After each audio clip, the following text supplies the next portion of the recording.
ലൈംഗികാതിക്രമ കേസിൽ ചോദ്യം ചെയ്യലിന് ഹാജരാകാമെന്ന് നടൻ സിദ്ദിഖ്. ആകാശവാണി മുൻ വാർത്താ അവതാരകൻ എം രാമചന്ദ്രൻ അന്തരിച്ചു. അൻവറിന് മറുപടിയും CPM നേതാക്കൾക്ക് താക്കീതുമായി AK ബാലൻ.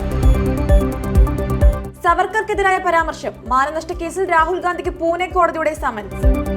പ്രവാചക നിന്ദ, ഹിന്ദു പുരോഹിതൻ നരസിംഹാനന്ദക്കെതിരെ ഹൈദരാബാദ് പോലീസ് കേസെടുത്തു.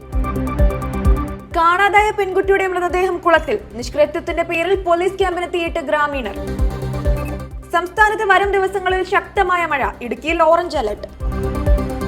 മഹാരാഷ്ട്രയിൽ മദ്യപിച്ച് വാഹനം ഓടിച്ചതിനെ തുടർന്ന് തർക്കം, ബൈക്ക് യാത്രികരായ മാതാവിനെയും മകളെയും കാറടിച്ച് കൊലപ്പെടുത്തി.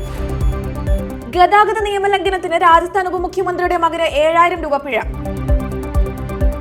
UP-യിൽ സ്കൂളിൽ നിന്ന് മടങ്ങുന്നതിനിടെ വിദ്യാർത്ഥികൾക്ക് നേരെ ലൈംഗികാതിക്രമത്തിന് ശ്രമം.